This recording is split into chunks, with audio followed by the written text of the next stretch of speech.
Bienvenue dans Arts et Métiers, le podcast qui révèle l'humain derrière chaque métier. Chaque dimanche soir, plongez dans le quotidien et l'histoire de celles et ceux qui font vivre nos métiers des plus discrets aux plus fascinants. Aujourd'hui, on rencontre Sophie, prof d'anglais en lycée. Qu'est-ce qui se joue vraiment dans une salle de classe? Qu'est-ce qui fait tenir une prof jour après jour? Avec son humour et sa franchise, elle raconte son métier et son engagement. Voici ce que c'est d'être prof. Je m'appelle Sophie, j'ai 29 ans et je suis professeure en lycée dans l'académie de Créteil depuis 8 ans. C'est ma 8e année là. Voilà. Comment es-tu devenue prof? Alors en fait, j'ai commencé mes études en anglais et ça parce que j'aimais beaucoup ça me plaisait énormément, etc. Et bon, on me disait souvent tu vas devenir prof, etc. Et j'étais pas sûre, je me disais on verra quand je serai en master, je sais pas quand je me spécialiserai et tout ça. Au final, les années de licence sont passées très très vite et là vient le moment où on se dit qu'est-ce qu'on va faire en fait, quel master je vais choisir, voilà. Ce qui s'est passé, c'est que quand j'étais au lycée, j'étais au CVL, le conseil de vie lycéenne. Et quand j'étais en terminale, j'avais on va dire que j'étais mentor de certaines élèves de l'époque. Hein. C'était des secondes. Et en fait, en vrai, j'avais beaucoup aimé les prendre sous mon aile, m'occuper d'elles, les aider, que ce soit dans leur parcours ou quoi, même si j'avais que 2 ans d'écart en fait. Et quand est venu ce moment de me dire bon, quel master je fais, j'ai pensé à ça et je me suis dit en vrai, ça me plairait pas mal de travailler avec des ados. Et j'aime l'anglais, donc pourquoi pas, en fait. Et c'est comme ça que je me suis lancée dans un master MEF l'année d'après, en fait, suite à ma licence. Voilà. Le master MEF est un élément constant dans le parcours des formations des enseignants. Qu'en pensez-vous? Comment s'est passée votre scolarité au sein de ce master? Alors, je dirais que en soi, je pense que non, en vrai, je pense que c'était les pires années de ma vie. Au niveau des études, c'était vraiment très très dur. Pas dur dans le sens que les études étaient difficiles, plutôt dur dans le sens mental. On avait beaucoup de charges de travail, on avait chaque semaine des choses à faire. Et en soi, la préparation au concours que moi j'ai faite dans mon université, c'était très bien. J'étais à Paris Diderot à l'époque. Aujourd'hui, je crois que c'est Université de Paris aujourd'hui qu'on dit, Paris Cité. Mais à l'époque, j'ai trouvé que les professeurs étaient super, qu'ils étaient très très compétents, pas de soucis. Ils nous ont vraiment entraînés et remis à niveau pour qu'on devienne des professeurs. Donc là, au niveau de la formation, vraiment les profs, ils étaient top. Très bienveillants, on les a adorés, etc. La promo aussi, c'était super bien. Mais chaque semaine, on devait faire des trucs, plein de préparations, de je sais pas qui, je sais pas quoi. Si c'était pas du cours, c'était au niveau de l'anglais. Donc il fallait avoir la culture, mais aussi la pédagogie. Et donc j'avais l'impression que je me noyais chaque semaine dans le nouveau truc à faire. Et les cours, alors c'est pas qu'ils sont pas intéressants, c'est que en fait on a une moitié qui est gérée par l'ESP de Paris, donc à l'époque. Maintenant ça s'appelle l'INSPE, donc on va dire l'école des profs, on va dire. Et en fait leur formation c'est vraiment pas terrible, c'est vraiment hors sol par rapport à la réalité du terrain. Et du coup en fait on ressort de là, on est super fatigué parce qu'on a passé peut-être 1h30 à écouter je sais pas trop quoi, mais en fait, quand je ressors de là, je suis super fatiguée, mais ma tête, elle est vide. Parce que je me dis, mais j'ai l'impression que j'ai rien appris. Et à chaque fois, c'était ça, en fait. Donc, il y avait d'un côté, j'étais surbookée par la charge de travail, et de l'autre, il y avait des cours complètement hors sol, qui n'avaient rien à voir avec, je trouvais, la réalité du terrain. Et je disais ça alors qu'on n'était pas encore en stage ou quoi que ce soit, on n'avait encore jamais vu de classe. Mais c'était vraiment le monde des bisounours, en fait. Et on ressortait super fatiguée. Ça a été très très dur en vrai. Je sais que c'est l'année où je me suis rendu compte que moi, qui faisais beaucoup attention à mes deadlines quand je devais rendre des devoirs, je me suis rendu compte que waouh, en fait, j'en avais plus rien à faire tellement il y avait de choses à faire, que j'étais débordée. Des fois, je pouvais rendre 2 jours en retard. Je me suis rendu compte que j'étais devenue une personne que j'avais pas du tout. Quelqu'un qui rend ses devoirs en retard, quand on n'a plus rien à faire, qui essayait au maximum de pas être en retard, mais bon, les transports à Paris, voilà. Donc en fait, il y a le côté transport, le côté machin. Enfin, c'était vraiment une année où j'étais débordée tout le temps. Et même c'est l'année où je me suis rendu compte que, par exemple, Je pense que c'est l'année où j'ai le plus bu d'alcool. J'étais tout le temps au bar avec mes amis, etc. Alors qu'aujourd'hui, depuis que je travaille, franchement, je dois boire peut-être 2 verres l'année. Enfin, c'est bête, mais j'avais l'impression d'être débordée tout le temps. C'était horrible, vraiment. Et c'est aussi les années qui m'ont fait devenir insomniaque, en fait. Depuis, je suis toujours insomniaque parce que je dormais très peu, parce que j'étais tellement débordée que je voulais profiter après, et je suis devenue insomniaque. Voilà, pour vous dire à quel point c'était horrible. Une fois passé le master, comment s'est passée ta première journée comme prof? Une fois que j'ai eu le concours, donc on est en stage, en fait. Et donc alors à l'époque c'était 12 heures maximum de cours par semaine, et le reste du temps on est à l'ESP. Et donc j'avais que 2 classes moi, et ça s'est assez bien passé. Au début, en vrai, les élèves, quand ils ne connaissent pas, ils sont assez calmes. Même ils se connaissent pas eux-mêmes en tant que classe, donc ils sont plutôt calmes. Mais ça s'était plutôt bien passé, mais j'étais très stressée, tellement que je faisais des petites erreurs de grammaire, alors que c'est des trucs que je ferais jamais en temps normal. J'étais stressée. En plus, comme je savais pas trop comment faire, je leur ai vraiment parlé toute l'heure en anglais, mais toute l'heure. Les pauvres, ce que je ne fais jamais aujourd'hui, parce que quand on se présente, quand on explique les règles de vie, c'est important qu'ils les intègrent, donc c'est important de parler en français dans ces moments-là. Ou même quand je leur criais dessus ou que je leur disais de se taire, c'était en anglais, etc. Mais en fait, c'est beaucoup plus dur, parce que quand ils entendent quelque chose en anglais, ils se disent pas que c'est pour eux, en fait. Donc maintenant, ça m'arrive maintenant que quand je suis en classe et que j'entends je sais pas quoi, qui parle et qu'ils me dérangent, je vais leur dire juste tais-toi, par exemple en français, parce que ça va être beaucoup plus percutant qu'en anglais. Oui. Et donc là, j'étais vraiment là en mode be calm. Je sais plus ce que je disais, mais waouh, j'étais super stressée, j'ai fait n'importe quoi. Enfin, je pense que j'ai fait n'importe quoi, mais je crois pas qu'il l'ait tant ressenti que ça. En tout cas, voilà. Okay. Et une fois passée cette première journée, est-ce qu'il y a eu un moment décisif où tu t'es dit c'est ça mon métier, j'aime faire ça? Après la première journée, je pense pas. Ok. Parce qu'en fait, on fait pas tant que ça court au début. Oui. On présente juste des petits trucs, voilà. Quand est-ce que c'était le moment où je me suis dit que je suis faite pour ça? En vrai, je dirais peut-être à la fin de l'année, où on crée un vrai lien avec eux, en fait. Donc au bout d'un moment, ça s'était très bien passé avec mes 2 classes. Je les appréciais vraiment beaucoup. Ça a été dur parce que la première année, on est obligé de passer le mouvement. En fait, le mouvement, c'est le mouvement de mutation. Et en gros, on n'a pas le droit de rester dans notre établissement où on a été stagiaire. On est obligé de repasser le mouvement, à moins qu'il y ait assez de points pour qu'on reste. Voilà. Et donc, je savais qu'en fait, j'allais muter et que j'allais pas pouvoir rester ici. Et donc, il y a eu un moment où je me suis dit, en fait, ils vont me manquer pour la vie. J'ai des super classes, j'ai très bien commencé le métier. En fait, je pense que je suis faite pour ça parce que j'ai eu ces élèves-là à ce moment-là, en fait. Si ça avait été autre chose, peut-être que ça m'aurait fait démissionner, tout simplement. Mais je pense que oui, j'ai eu les élèves que je voulais au moment où je les voulais, en fait. Et c'est ça qui m'a fait me dire que je veux continuer dans le métier. Maintenant que ça fait quelques années que tu es dans le métier, à quoi ressemble une journée type? Alors, je me réveille. Alors, nous, on commence les cours à 7h55. C'est très, très tôt, vraiment.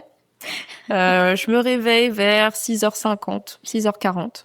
Okay. Je me prépare tout ça et je pars de chez moi en général vers 7h30, 35. Des fois, quand j'ai vraiment pas le temps, que je suis débordée, tout ça, et que je sais, en gros, je m'organise parce que si je dois imprimer avant, je pars plus tôt. Voilà. Mais le plus tard, c'est 7h40. Voilà.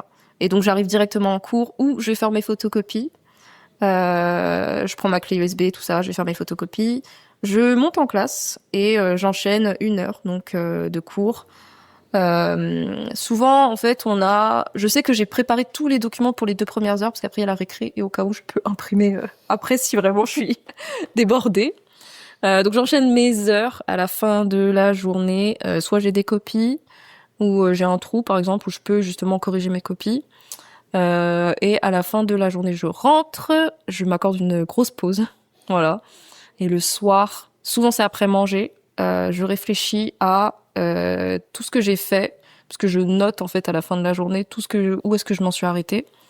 Et je regarde en fait ce que je continue à faire et souvent aussi parce que je prends les documents de l'année dernière, si je exploite de la même manière ou si je pense que ça va pas trop marcher avec cette classe ou ça va pas marcher l'année dernière, donc est-ce que je supprime, est-ce que je passe à autre chose, voilà. Donc j'organise un petit peu la journée du lendemain Des fois, je corrige, mais en général, je me dis toujours que je ne corrige pas à la maison, que je ferai aucun travail, on va dire, de correction à la maison. Et du coup, après, on renchaîne pour le lendemain, quoi. Voilà. Il y a un moment clé qui a été dur pour nous tous comme génération et même globalement, c'était le confinement. Ouais. Et donc, tu étais prof pendant le confinement. Comment s'est passé celui-ci? Alors, l'année du confinement, c'était 1 an après mon stage. Et j'ai été envoyée dans un autre établissement. Ça s'est très, très mal passé. J'ai subi beaucoup de racisme cette année-là. J'ai subi un harcèlement raciste, en fait, de mes élèves. Et le plus dur pour moi, ça a été le manque de soutien de la direction. Qui, en gros, m'a dit, en gros, t'es fragile. Débrouille-toi. Enfin, c'est un peu l'idée. Et donc, cette année-là, il me semble, le confinement, c'est peut-être février-mars, comme ça. J'étais en arrêt. J'ai été en arrêt très, très longtemps. Je pense, je vais te dire 6 semaines ou 7. Parce que, en fait, j'avais trop la boule au ventre. Je voulais plus revenir dans l'établissement. Je me sentais pas bien du tout, en tout cas. Et je sentais qu'on ne me voulait pas ou qu'on s'en fichait complètement de tout ce qui pouvait m'arriver dans le métier. C'était une année très, très dure. Et donc, je sais que je suis revenue début mars. Peut-être 1 semaine ou 2. Et on a confiné.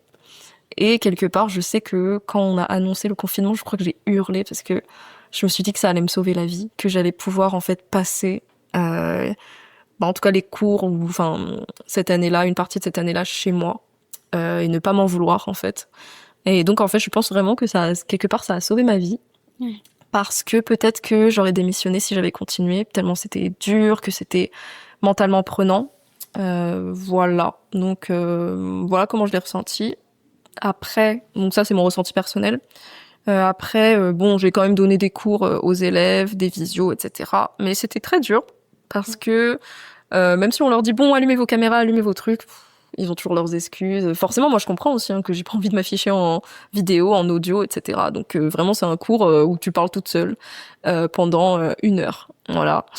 Et après ça, en fait, j'ai muté et j'ai pu quitter cet établissement horrible. Mais ouais, je pense que ça m'a sauvé la vie. Ça m'a sauvé en tout cas du temps. Ça m'a donné du temps pour moi. Vraiment, j'y pense. Je pense que j'aimerais pas autant avoir le confinement aujourd'hui parce que ça se passe plutôt bien. Peut-être que je le voudrais pour me reposer, mais c'est tout. C'est pas en mode pour récupérer une partie mentale de moi en fait que j'ai perdue, quoi. Voilà. Justement, je me souviens très bien, en 2020, il y avait une forme de croyance qui persiste aujourd'hui, qui consistait à dire que les profs n'étaient pas surchargés de travail en temps normal et encore moins pendant le confinement comme ils restaient chez eux avec la fermeture des écoles. Comment est-ce que tu as pu ressentir ces éléments de langage qui persistent aujourd'hui, en fait, à savoir que les profs ont des conditions de travail plutôt cool, qu'ils ont plein de vacances et que pour eux, les horaires de travail se terminent grosso modo à partir du moment où les classes se terminent? En vrai, qu'est-ce que je donnerais pour que ma journée se termine à 17h? Vraiment, qu'est-ce que je donnerais? Parce que, par exemple, la dernière fois, j'ai dû faire des oraux pour faire passer des oraux pour le bac. Et je me rendais compte que je faisais passer mes oraux et puis je rentrais et j'avais rien pour le lendemain parce que j'avais encore des oraux à passer le lendemain. Je me disais mais en fait j'ai rien à faire là. Et waouh, je pensais à ça et je me disais en fait peut-être que si je change de métier plus tard ou si je veux rester, enfin voilà. C'est le truc que j'aime le moins, en fait. L'idée que je rentre chez moi, mais j'ai pas fini. Que je dois encore me dire, à chaque fois, je dois garder ce fil de j'ai fait ça, je dois encore faire ça, je dois pas oublier ça. J'ai toujours, en tout cas, ce fil avec 6 fils pour moi, parce que j'ai 6 classes, attendez, on s'est arrêté à là, il faut qu'on fasse ça. Faut pas que j'oublie qu'on doit faire ça. Il faut que je me dise que ça a pas marché. Et voilà, j'ai tout le temps cette espèce de charge mentale de y a ça à gérer, puis il y a ça aussi, puis il y a ça aussi. Et puis on a cette charge mentale de le cours en lui-même, mais il y a aussi la discipline.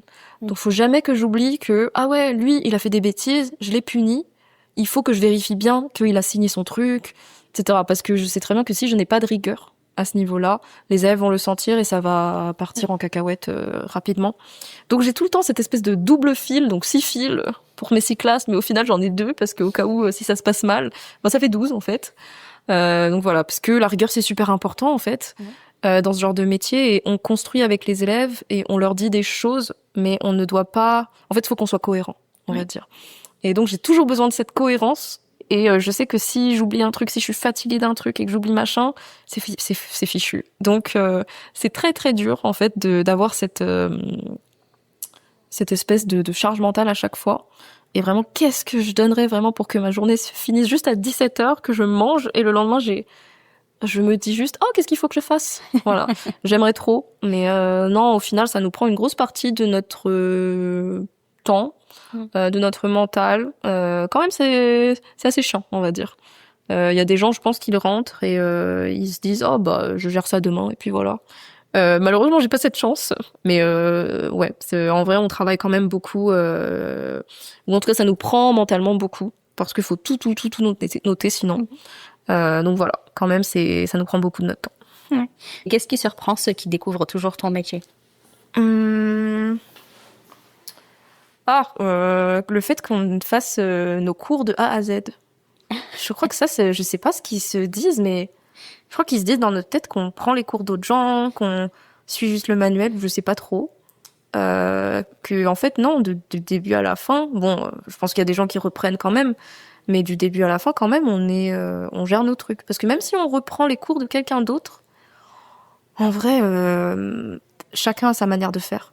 Et donc, je sais que moi, quand je reprends les trucs, si on m'explique pas clairement qu'il faut faire ça avec tel document, si c'est pas explicite, je vais regarder le document et je vais me dire, je sais pas quoi faire avec ça, ou ça m'intéresse pas plus que ça, j'aime pas ce document, donc je vais pas le prendre.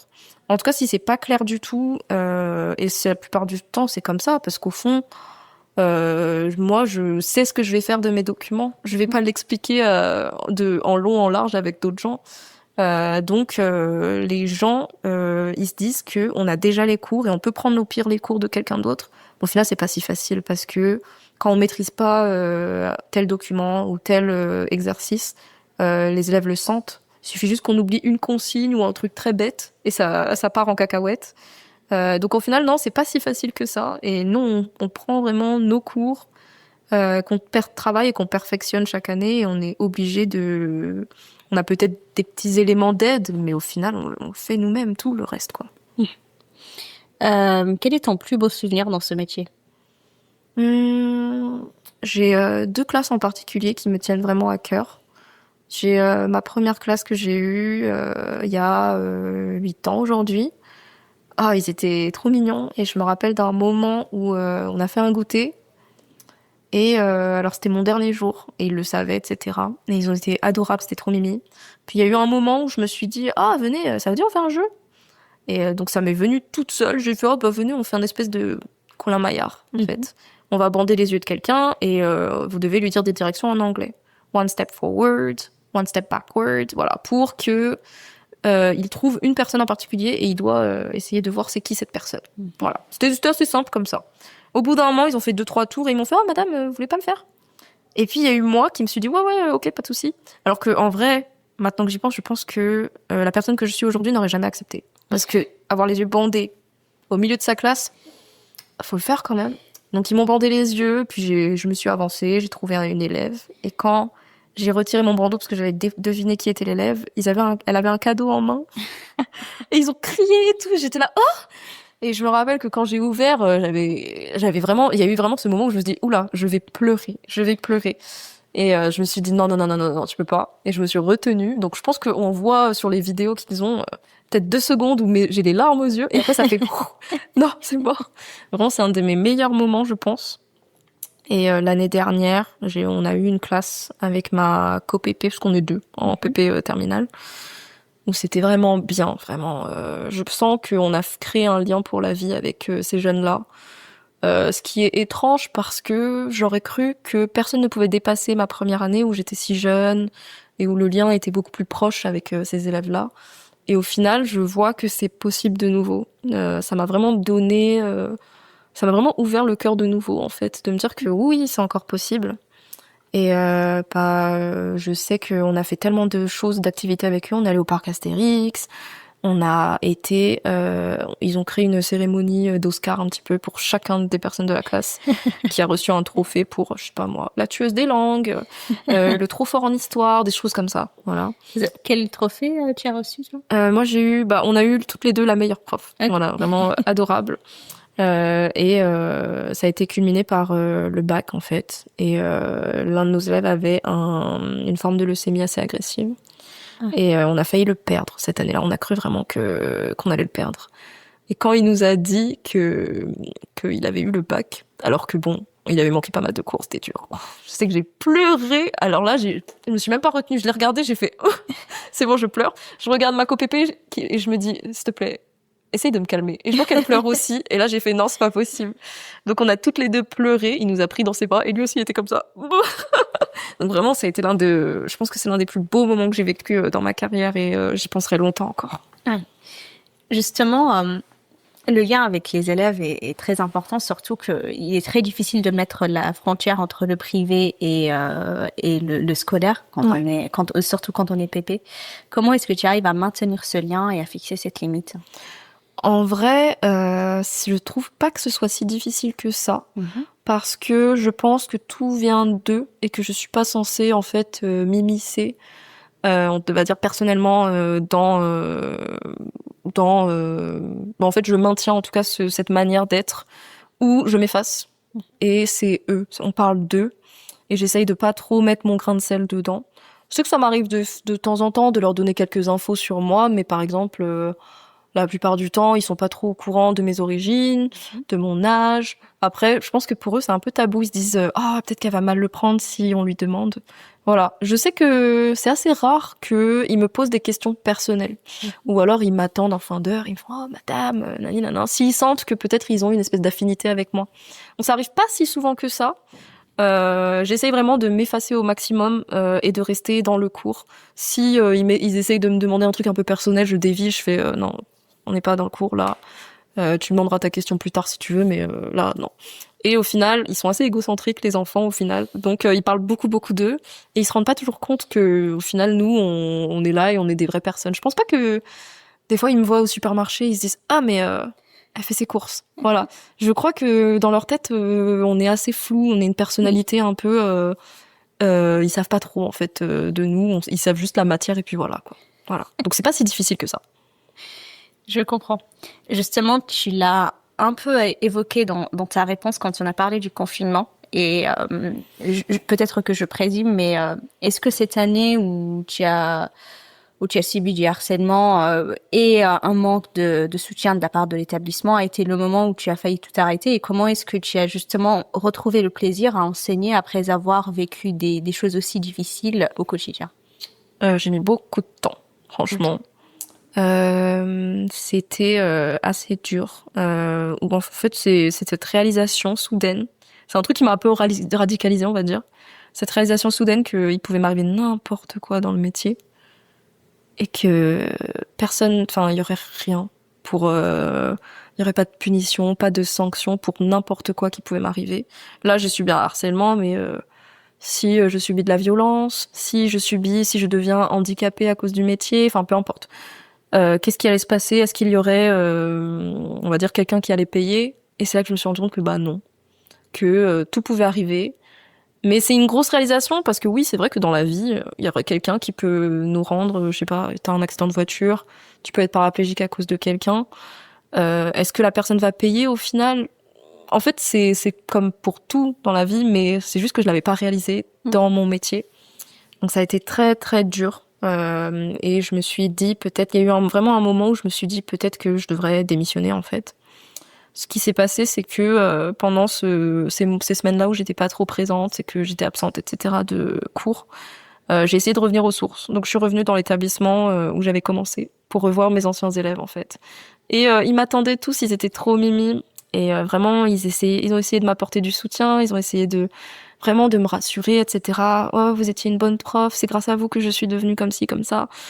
Et c'est quelque part, ça m'a ressourcée en fait. Et oui, quand c'est la fin, on revient au début. Et vraiment, je pense que quelque part, je me suis dit, oui, c'est vrai que si je pense à eux, je vais me dire que ça a marché à un moment et que je m'arrête pas à juste cette année-là. Du coup, c'est ça qui m'a maintenue, on va dire. Mais je sais que c'était assez dur quand même parce que même quand j'ai changé d'établissement et que ça se passait plutôt bien, il y avait des moments où j'avais encore le cœur qui battait quand il se passait un mauvais truc avec un élève. Je me disais waouh, j'avais un peu la boule au ventre de me dire est-ce que ça va pas revenir à cette période-là en fait. Au final, ça a mis beaucoup de temps, je vais te dire peut-être 4 ans pour me dire en fait ça va. je me sens mieux. Parce que pendant très longtemps, j'ai eu l'impression que j'étais très aigrie et que ça avait pourri en moi, en fait, ce qui m'était arrivé. Parce que j'arrivais pas à passer au-delà. À chaque fois, j'étais super aigrie, j'étais en colère contre tout. Limite, je souhaitais la mort des personnes qui m'ont pas soutenue, en fait. C'était assez dur de me rendre compte que j'étais devenue cette personne très noire, en fait, au fond. Donc il y a eu cette part de sombre en moi qui est ressortie et que je ne pensais même pas qu'elle existait. Et donc même si ça se passait bien, il y avait des moments où j'étais super aigrie et je me disais, purée, comment je vais faire pour redevenir la personne que j'étais avant, en fait? Comment je vais refaire pour positiver? Et le temps a fonctionné, on va dire. Donc aujourd'hui, je pense que ça va beaucoup, beaucoup mieux, mais je sais qu'il m'a fallu longtemps. Genre, ouais, je vais dire 4 ans facile. Okay.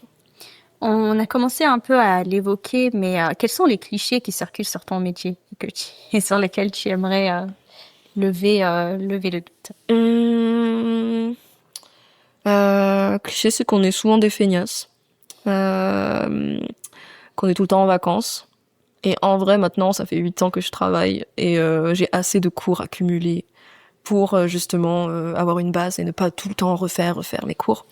Et du coup, je suis là, oui, je suis en vacances tout le temps et tu vas rien dire et tu vas rien faire. Mais bon, je sais que si je dois refaire des cours, etc., non, on est reparti dans la phase où je travaille pendant les vacances. Mais vraiment, oui, je pense qu'on dit tout le temps qu'on est en vacances. Qu'est-ce qu'on dit d'autre? Qu'on est... je sais pas pourquoi, il y a ce truc que les gens disent qu'on est quand même bien payé parce qu'on fait que 18 heures. Des fois, il y a des gens qui me disent ça, non mais vous êtes mieux payé, là, vous avez plein de privilèges et tout. Au final, non, en fait. Je pense qu'on est quand même mieux lotis que certains. Il y a des gens qui sont au SMIC, je dis pas. Mais j'aimerais plus que mon métier soit valorisé, bien sûr. Voilà. Et voilà. Ok. Quel conseil donnerais-tu à quelqu'un qui a envie de se lancer dans ce métier? Fais pas le master MEF. Passe par autre chose. Qu'est-ce que je dirais d'autre? Que tout s'apprend et tout se construit. C'est pas inné en fait d'être prof. Et que des fois en fait on a des mauvais mouvements avec telle classe ou telle classe, mais les choses se construisent. Même si ça s'est mal passé, ça peut toujours s'améliorer après. Et on peut être surpris des élèves en fait et de leur. En fait, ils oublient tout. Ils ont pas tant de rancœur que ça. Des fois, on se dit j'ai eu cette heure horrible, je me suis ridiculisée ou je sais pas trop quoi devant les élèves. Pas du tout, ils s'en rappellent même plus déjà le prochain cours. Je manque de crédibilité parce que j'ai fait cette erreur et c'est impardonnable pour moi en prof. Ils ont déjà oublié. J'ai fait ce truc, j'ai mis 0 à cet élève. Il va me pourrir toute l'année. Au final, non, je pense qu'ils apprennent quand même de leurs erreurs et petit à petit ça se reconstruit. Il y a des élèves que ça s'est très mal passé en début d'année, ça se passe très bien à la fin. Voilà. Donc faut pas avoir peur d'où ça peut aller l'évolution, parce que ça va toujours s'améliorer si on le souhaite, quoi. Voilà. Est-ce qu'il y a une tradition ou un savoir-faire que tu aimerais préserver? Qu'est-ce que je voudrais préserver dans mon métier? J'aimerais quand même... Purée, c'est bête, mais j'aimerais que les agendas reviennent. J'aimerais vraiment. Parce que ils ont pas de mémoire du tout, c'est horrible. Okay. J'aimerais vraiment préserver l'idée d'avoir un agenda, d'écrire en fait. Et l'écriture en général, c'est vrai, parce que nos élèves écrivent très peu. Et cette idée d'améliorer l'esprit critique, en fait, n'est plus trop là, parce qu'ils réfléchissent plus trop d'eux-mêmes, en fait. C'est assez dur, on va dire. Mais oui, en général, l'écriture, mais le fait d'avoir un agenda, j'aimerais vraiment le préserver, parce que ça me saoule. Et un truc que j'aimerais préserver, mais bon, voilà, c'est j'aurais aimé garder le bac national, en fait. Okay. Que là, avec la réforme, c'est très, très différent. Et le lien a beaucoup changé entre les élèves et les profs à cause de cette réforme. Donc j'aurais adoré en fait que, c'est la traduction que j'aurais, le truc que j'aimerais qu'il revienne en tout cas, c'est le bac national. Voilà, l'autre système du bac. Voilà. Oui. Et qu'est-ce que ce métier a changé en toi comme personne? Je pense que je suis devenue très zen en fait vis-à-vis de l'école, dans le sens que je crois, j'ai quand même été harcelée quand j'étais au collège, etc. Et maintenant, des fois, je sais qu'il y a des gens, ils ont de l'anxiété, ils sont là, oui, quand j'entends un groupe d'ados qui rigole, je me dis, est-ce qu'ils parlent pas de moi? Et je me dis, ah bon? Parce que je les vois vraiment comme des enfants et je m'en fiche, en fait. Voilà.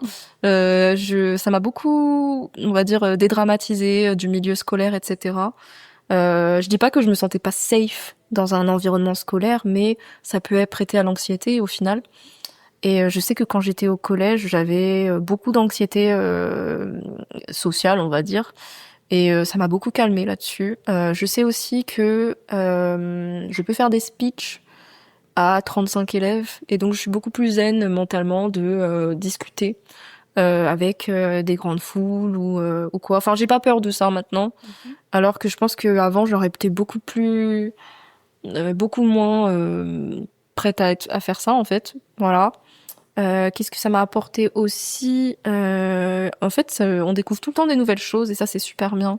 Dans notre domaine, en fait, dans le domaine culture anglophone, etc. Et vraiment, ça m'a apporté énormément de choses et ça m'a, on va dire, un petit peu radicalisé. Dans le sens que j'ai appris énormément de choses sur l'impérialisme américain, etc. Au final, même politiquement, et ça m'aide en fait. Alors qu'au fond, je pensais pas du tout à ce point, en fait. Je pensais pas du tout que c'était lié, en fait, au fait. Et voilà. Ok. Et si ton métier était une image, laquelle ce serait? Je peux te montrer si tu veux. Et je pense que ça résume bien. Alors, hop là. En gros, c'est une baleine, une personne en fait qui touche cette baleine. Et en fait, c'est pour les élèves en fait ce tatouage que je me suis fait parce que en gros, j'ai appris qu'il y avait une baleine.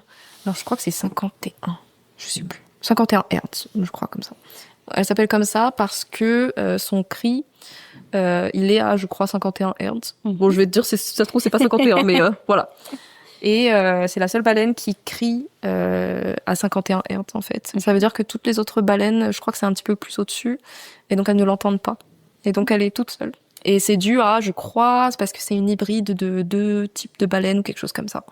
Et donc elle a été appelée la baleine la plus seule au monde, quelque chose comme ça. C'était super triste.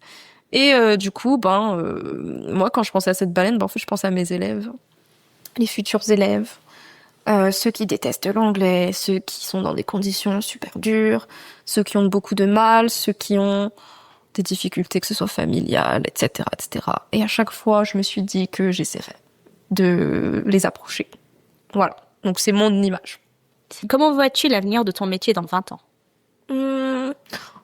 En hologramme. J'espère que je pourrai être en hologramme de chez moi et pouvoir faire cours. Comment je vois mon métier? Je pense que ce sera beaucoup plus informatisé. Et en même temps, j'ai peur que non, parce que je me rends compte qu'il y a une grosse fracture numérique chez les plus jeunes. Ils savent pas utiliser un ordinateur, par exemple, des choses comme ça.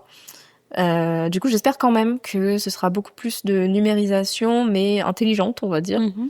Je pense aussi que par moment, il y aura de l'intelligence artificielle par-ci par-là. Je sais pas comment et je sais pas à quel degré, mais quand même beaucoup plus que aujourd'hui. Déjà que on en trouve, hein, en vrai. Je me vois aussi. Je pense en fait que comme les élèves ils lisent beaucoup moins, etc. Je pense que le niveau d'anglais va quand même baisser, en fait, alors que on est dans une période où l'anglais n'a jamais été aussi accessible. Donc, c'est un peu cette espèce de contraste, en fait. Donc, je pense que il y aura beaucoup plus de difficultés. Voilà. Et que les classes seront beaucoup plus chargées. Enfin, j'espère pas, hein, mais voilà. Justement, en parlant d'intelligence artificielle, comment est-ce que tu vis l'arrivée de celle-ci dans ton quotidien de prof et son utilisation par les élèves ou voire par toi comme prof depuis 2022? Alors moi, j'ai déjà regardé un petit peu pour voir ce que c'était capable de faire. Et une fois, je lui ai demandé, est-ce que tu pourrais créer un cours sur tel sujet? Et effectivement, il te sort vraiment un cours. Après, c'est pas un cours que j'exploiterais ou que voilà, je trouve que ça va pas avec les méthodes. Je trouve que j'ai apprises. Du coup, bon, il donne des idées, mais j'imagine qu'il faut bien gérer le prompt pour que toi tu puisses utiliser ce qu'il te dit. Donc j'ai jamais après réutilisé pour refaire des cours ou quoi que ce soit. Mais je sais que des fois en grammaire j'ai trop la flemme de trouver des exemples de phrases, et donc je leur dis voilà, je veux que les élèves ils utilisent ces verbes là à tel temps. Fais-moi juste des phrases. Et il me fait genre 15-20 phrases, voilà, d'exercices pour eux. Et donc ça peut être utile là-dessus, mais c'est assez rare que j'utilise ça.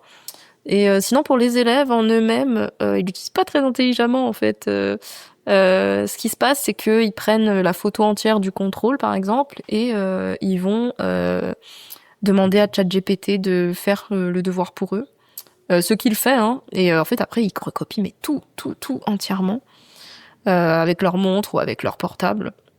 Et donc on se rend très vite compte de si c'est le niveau scolaire d'un lycéen ou pas. Heureusement, hein, parce que nos élèves ils ont pas un si haut niveau que ça. Donc quand ils se retrouvent à faire des phrases super bizarres, très lacunaires, il y a cette formulation spéciale qu'on voit très bien que c'est ChatGPT. Et du coup, heureusement, on s'en rend compte. Et on peut... moi, ce qui se passe, c'est que ça m'est arrivé plein de fois d'avoir des cours par ChatGPT. Soit, en fait, je dis rien et je note sévère. Soit je les menace, mais je suis un peu en mode tu le refais parce que je sais que c'est pas toi, ou je te mets 0 en fait, tout simplement. En genre ils bronchent pas, ils savent très bien, hein. Mais oui, ils sortent vraiment des phrases. C'est un très très bon niveau, limite universitaire. Mais en fait, à chaque fois, les formulations, c'est trop moche, c'est super lourd. Personne parlerait comme ça en fait. Donc c'est comme ça qu'on découvre. Mais en général, comme ils ont pas un très bon niveau, on s'en rend compte. Voilà. Je pense que ce serait plus dur à l'université, où les élèves ont un meilleur niveau, sont censés avoir un meilleur niveau, qu'on se rend compte que c'est ChatGPT. Donc heureusement, je ne suis pas prof d'université. Voilà. Et enfin, une dernière question. Pour reprendre la métaphore des 20 ans, quand tu repenseras à ce métier dans 20 ans, qu'est-ce que tu voudrais que les gens aient retenu de toi? J'espère quand même qu'ils voient un petit peu toutes les leçons que j'ai essayé de leur enseigner en tant que prof en fait. Donc nous, on est dans un métier où on ne dit pas nos avis politiques ou quoi que ce soit. Mais petit à petit, avec le temps, je me suis rendu compte que j'étais devenue prof et que mon but, c'est l'antifascisme depuis toujours en fait. Et donc toutes mes leçons portent à ça, parce que toutes les leçons ont un lien, même s'ils ne vont pas le comprendre. J'ai des cours sur le racisme dans la géographie urbaine des villes. Pourquoi certains endroits aux États-Unis, quartiers où il y a plein de minorités, il n'y a pas de bouche d'égout, il n'y a pas d'hôpitaux, et il n'y a pas de comment on dit, fire station, truc de pompiers là. Voilà. Station de pompiers. Voilà, de station de pompiers. Donc, de caserne. Voilà, de caserne. Je suis ChatGPT moi-même, j'ai traduit littéralement. Il n'y a pas de caserne de pompiers, c'est parce que ils sont bien moins entretenus, ces quartiers. Donc voilà, on parle de géographie, de l'urbanisme, etc. Et de comment en fait aux États-Unis c'est monté sur beaucoup de racisme et de discrimination envers les minorités. On parle aussi, on a une séquence entière sur Barbie et le contrôle, on va dire pas le féminisme jusque-là, mais le contrôle du corps de la femme, etc. On a une séquence sur l'identité culinaire des migrants. Et comment en fait ils en sont venus à là, pourquoi ils en sont venus à là. On en vient même à parler un petit peu de racisme systémique évidemment. Et donc voilà, c'est des notions qu'ils ne rapportent pas toujours eux-mêmes à l'antifascisme ou quoi que ce soit, mais c'est mon idée en fait de comment je peux les aider à devenir de meilleures personnes en faisant en sorte qu'ils se rendent compte que dans tous ces domaines, il y a en fait quelque part de l'exploitation des plus pauvres ou des plus on va dire vulnérables. Voilà. Donc j'aimerais bien qu'un jour ils le perçoivent, même si c'est pas évidemment pas tout le monde va comprendre ça comme ça, et tant mieux, parce que je veux pas m'afficher on va dire que politiquement je suis en train de faire un truc voilà, non, pas du tout. Je suis pas en train de prêcher un parti ou quoi que ce soit, mais j'aimerais bien qu'ils comprennent que il faut se protéger entre nous, protéger les plus vulnérables.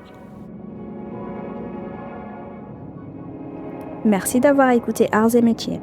Si cet épisode vous a plu, vous pouvez vous abonner au podcast et laisser 5 étoiles. Et si vous souhaitez vous aussi raconter ou suggérer un métier, écrivez-moi sur artsetmétiers.podcast@gmail.com. On se retrouve dimanche prochain pour un nouveau métier et pour une nouvelle personne.